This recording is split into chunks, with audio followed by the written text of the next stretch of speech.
Bien, bonjour à toutes et à tous.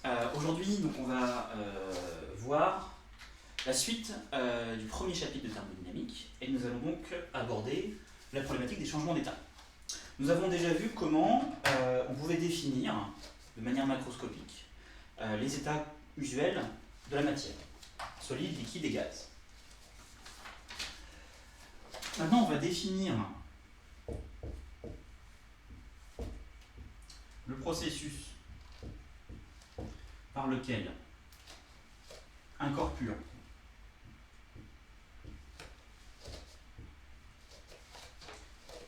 passe d'une phase à l'autre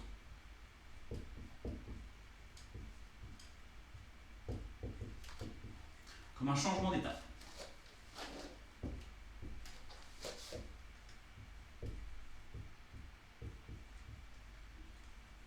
Changement d'état ou transition de phase.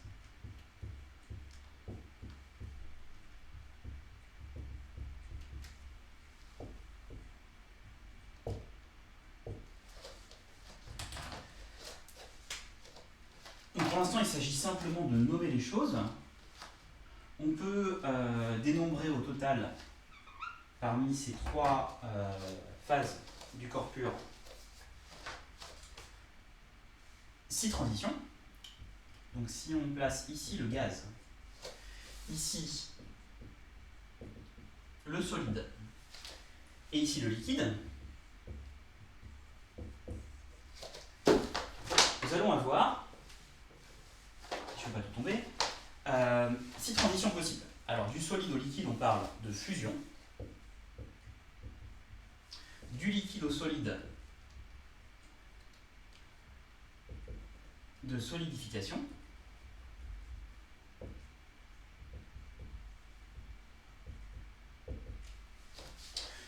Du solide au gaz, de sublimation.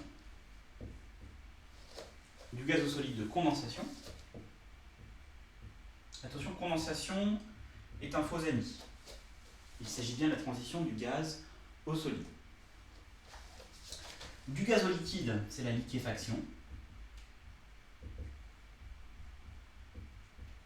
Du liquide au gaz, la vaporisation. Alors une remarque, pourquoi vaporisation et pas gazéfaction par exemple? C'est parce que on appelle vapeur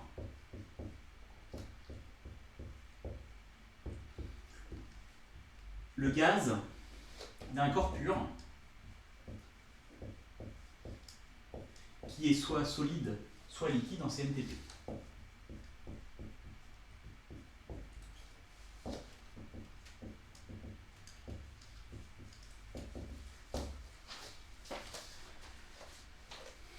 Par exemple, on parlera de gaz de dioxyde de carbone, on parlera de vapeur d'eau.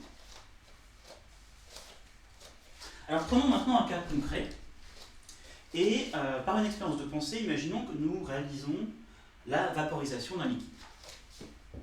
On va faire une petite étude expérimentale. Une transition de phase.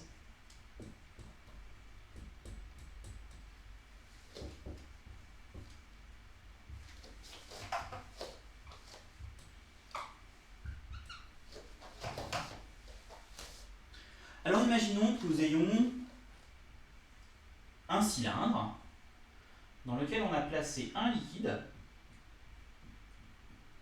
recouvert d'un piston sans masse et sans frottement. À l'intérieur du cylindre comme à l'extérieur règne la pression atmosphérique P0.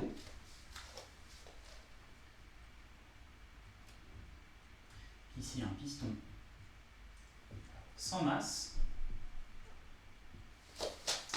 et sans frottement.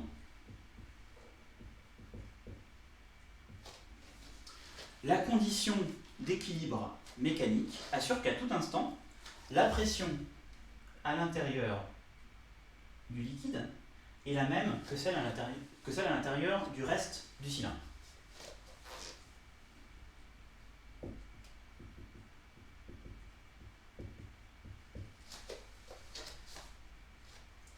nous allons chauffer ce piston. Donc, au fur et à mesure ici, on apporte de l'énergie thermique.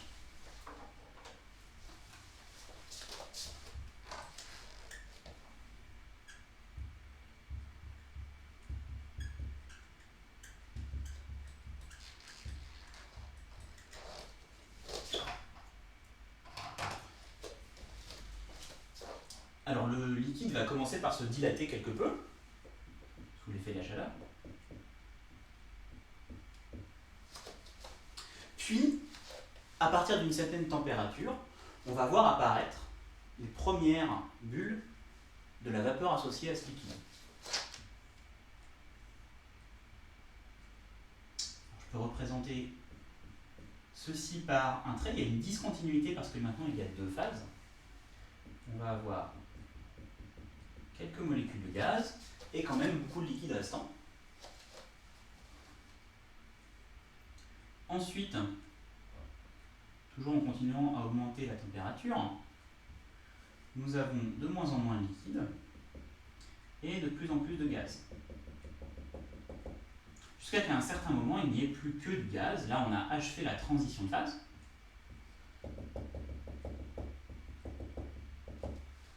Et si on continue à chauffer, on va voir apparaître des modifications de volume dues simplement à l'échauffement du gaz.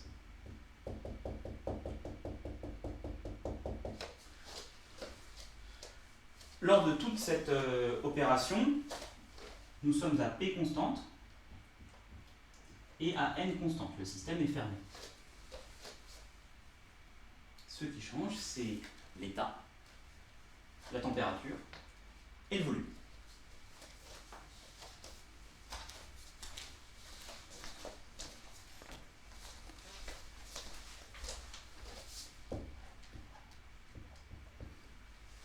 Et donc sur ces deux étapes, nous avons une coexistence du liquide et du gaz.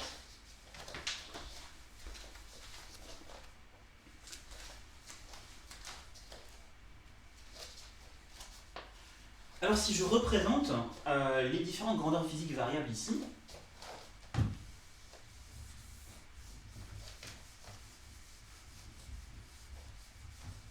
je peux déjà mesurer la température dans ce système lors de la transition.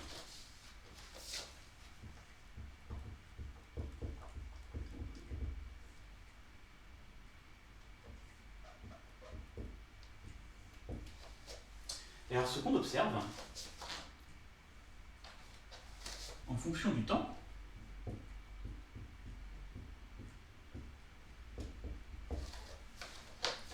c'est une augmentation au départ de la température dans le liquide.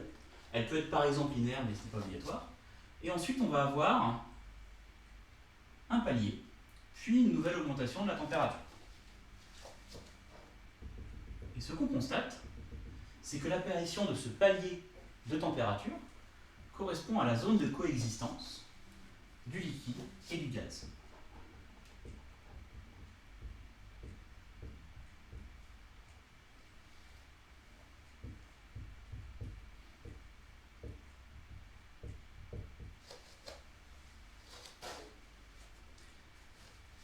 Et donc ça, on peut se le noter, hein.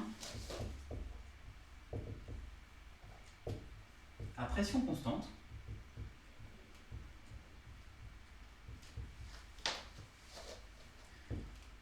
la température d'un corps pur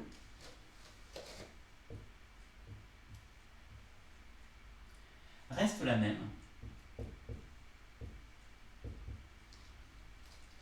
au cours du changement d'état.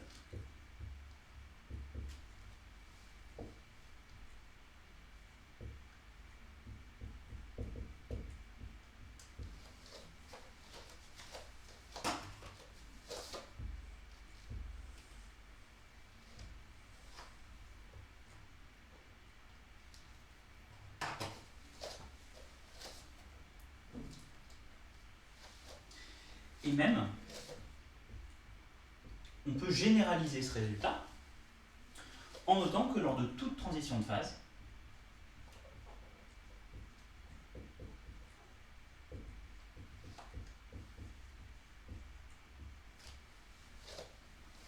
entre deux états d'un corps pur,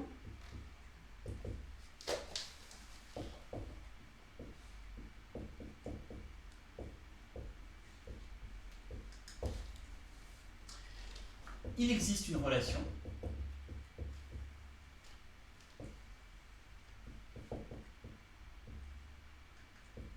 entre P et T. C'est-à-dire qu'on peut trouver une fonction telle que f de P et T soit une équation vérifiable. Ça veut dire que T et P ne peuvent pas être fixés indépendamment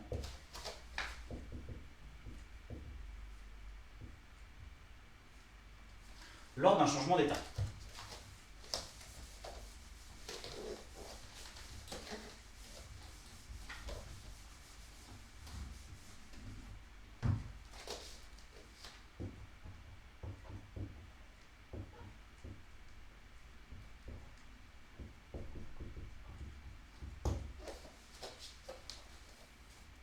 Et donc ça va nous amener à mettre en place un nouveau diagramme qu'on appelle le diagramme PT, ou diagramme de phase.